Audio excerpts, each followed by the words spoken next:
Le 30 avril 2019 s'en allait Anémone, laissant derrière elle une filmographie qui ferait rougir bien des comédiennes à l'heure actuelle. L'inoubliable Thérèse du Père Noël est une ordure s'en est allée donc à 68 ans, emportée par un cancer du poumon.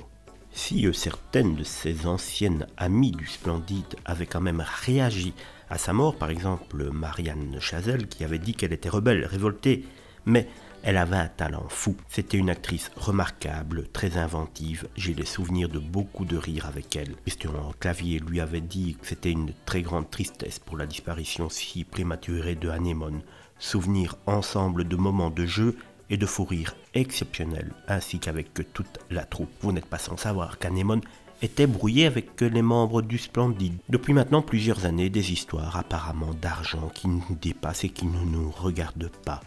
Mais si on pensait qu'ils étaient unis jusqu'au bout, même malgré cette dispute, on aurait pu penser qu'ils auraient été au dernier hommage rendu pour Anémone. Or, pas un seul était présent. En effet, Anémone est malheureusement partie toute seule. Il faut dire qu'elle s'était coupée du milieu du showbiz depuis plusieurs années et qu'elle ne courait pas véritablement après ces gens qui lui avaient tourné le dos. Au moment de ses obsèques, selon ici Paris Anémone, Anne Bourguignon de son vrai nom, aurait été donc inhumée le jeudi 9 mai au crématorium de Poitiers, une cérémonie qui s'est donc déroulée en très petit comité, surtout sans people. La maman de Jacob et Lily avait depuis longtemps coupé les ponts avec le showbiz qui n'a jamais vraiment été sa tasse de thé, révèle à ce moment-là l'hebdomadaire. Une seule personnalité a donc répondu présent aux obsèques, la réalisatrice césarisée Tony Marshall, qui depuis lors malheureusement nous a quittés également.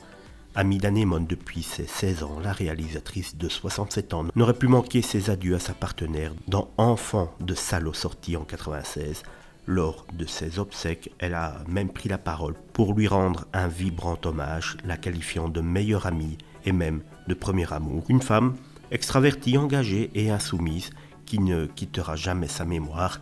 Malheureusement, comme je viens de vous le dire, Tony Marshall s'en est allé très peu de temps après son ami de toujours, Anémone.